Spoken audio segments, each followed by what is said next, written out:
The deadlift is a brilliant exercise if it's done correctly, but equally, if it's done incorrectly, it could ruin an athlete's career. Even in 2023, our top athletes are still deadlifting incorrectly. I had an Olympic rower come to me a few weeks ago and they said they could deadlift, and when I checked their technique, it was totally wrong. Where the discrepancy is in the deadlift is, a lot of people deadlift, and it's not a deadlift, it's called a reverse squat. The purpose of a deadlift is to train the posterior chain, which is hamstring, glute, and lower back. A lot of people, when they deadlift, or supposedly deadlift, their hips are too low, and they lift the bar off the ground like this. That's not a deadlift, that's what I call a reverse squat. There is no element of that exercise engaging the hamstring, the glute, or the lower back. A deadlift should look something like this.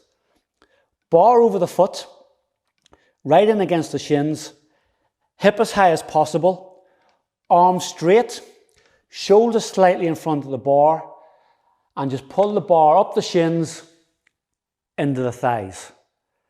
That is a correct deadlift. And that's why we're going to show you a series of regressions so you can get your athletes to deadlift correctly and safely.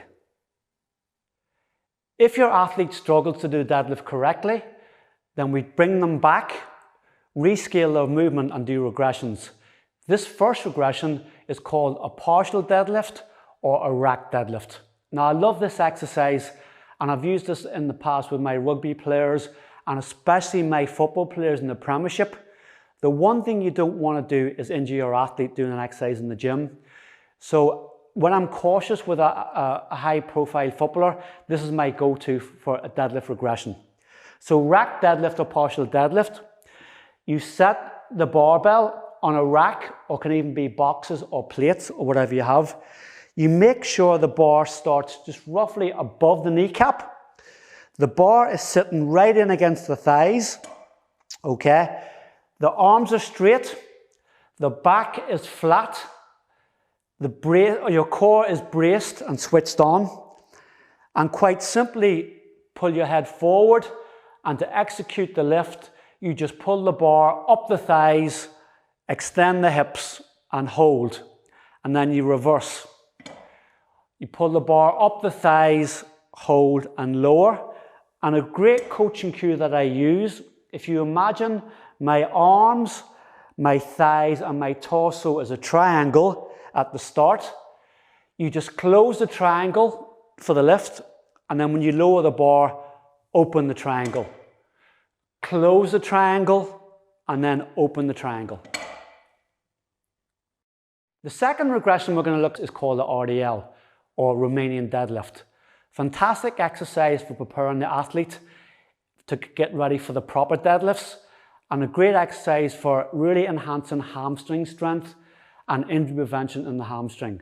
I use this a lot with female athletes, with my female netball players, with my female hockey players, because females have an inherently weaker hamstring comparison to males. So the RDL, we start with the barbell just below the hips. Get the barbell right in against the thighs. We slightly soften the knee about 2 or 3 degrees. We push the hips back. We let the barbell slide down the thighs and, if appropriate, into the shins. And then we reverse the movement. We stand up straight, making sure the barbell does not leave the thighs or the shins. So to execute the lift, push the hips back, arms straight. Barbell slides down the thighs and the shins, back up the thighs. We open the triangle with the arms, the thighs and the torso, and then we close the triangle. And that's the RDL. Deadlift regression number 3, box deadlift. If you don't have access to a rack, there are many ways you can implement this regression. So in this example, I'm using boxes. But I remember in the past, I worked with a world champion super bantamweight boxer, and he didn't have boxes or racks, so we used simple breeze blocks off the back. And that's fine, because again, the muscle doesn't know it's a fancy rack or it's nice boxes. It just knows it's working at a certain height. So for a box deadlift, like the rack deadlift, same setup, barbell in against the knees, Arms straight, shoulders slightly in front of the bar, okay? Extend the knees and hips and pull the bar up the thighs, closing that triangle, holding it at the top, and then reverse. Pull the bar up the thighs, hold, and then lower. Once you've mastered the art of the deadlift regressions, then it's time to move on to the conventional deadlift. Now, the setup of your deadlift is very, very important, and it's quite specific in how you do it. So first thing is your foot position. Your feet are hip width, and you want to imagine that the barbell is splitting both of your feet in half. So the barbell is sitting roughly over the midline of the laces, okay? Next thing what you want to do is just very slightly soften the knees. The knees aren't straight, they're just a slightly flexed, about 3 to 5 degrees. Then you slide your hands down your thighs and then stop. Then you reach over and you grab the barbell just outside the shins. Pull the barbell into your shins. Make sure your hips are nice and high and your back is either flat or slightly curved. Grip the barbell with both hands. Breathe in and really brace the core to protect the lower back. And once you breathe in and brace, pull the bar up the shins into the quads and pull your shoulders back, hold, and then reverse that movement. Pull it up the shins, into the thighs, hold, and reverse. And remember, throughout the deadlift, we really brace the core as we pull the bar up. Some of the issues I see with the deadlift that people do wrong is once they lift the bar up in the deadlift, they actually just drop it to the ground. I prefer that they lower it under control because you're also getting that eccentric part of the lift. By just dropping the bar, you're missing a trick and you're missing that eccentric loading on the hamstrings, which is very, very important in injury prevention. Now that we've looked at the conventional deadlift and some of the issues associated with it, we're now going to move on to the deadlift progressions. The first progression for the deadlifts is called a deadlift deficit. Basically what that entails is you're going to make the muscles that you use in a conventional deadlift go through a greater, wider range of motion. And to achieve that, we do the exact same setup for a deadlift, only this time we're on a box of about 3 or 4 inches. Based on your mobility, that height can be higher if you have good mobility or can be even lower.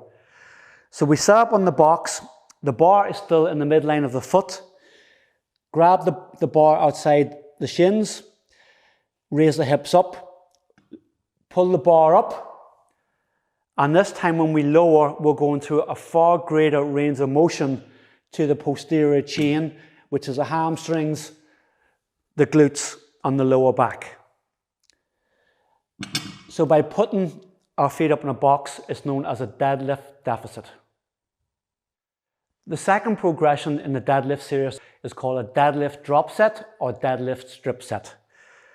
Normally the protocol would be 3 sets of 6-6-6 or 3 sets of 8-8-8, where we progressively drop the weight as we go along. For the purpose of this video, I'll do 3 reps of each. So I'll do 3 reps at 45 kilograms.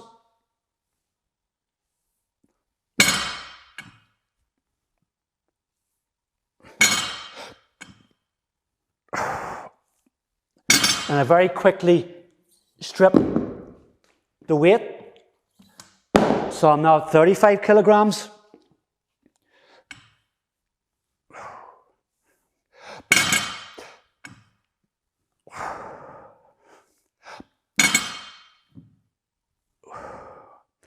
And then the final set, we strip again for the final 3 reps.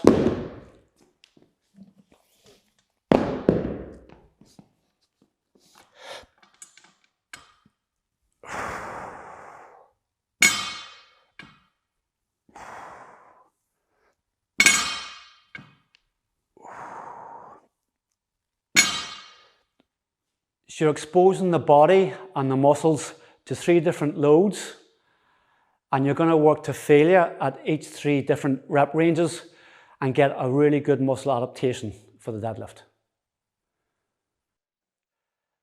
Deadlift progression number 3, banded deadlifts.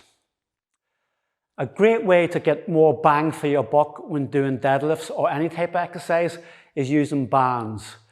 Bands can be bought in any general sports shop or online, and they're quite inexpensive, but they're a great way to add extra load into your exercises.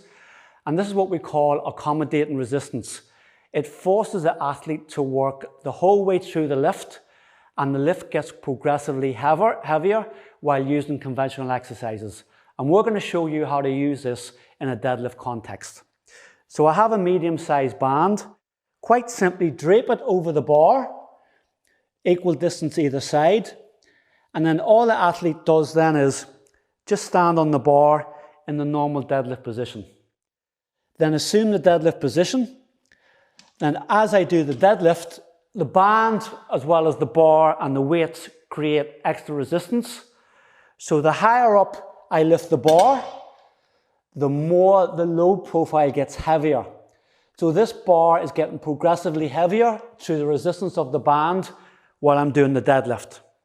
As I lower the bar, when I'm in a weaker position, the load gets lighter.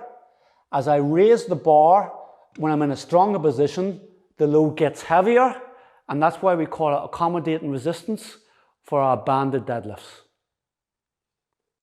The 3 deadlift progressions we've shown you on this online course, the drop set, the deficits, and the banded deadlifts, they're very highly skilled exercises.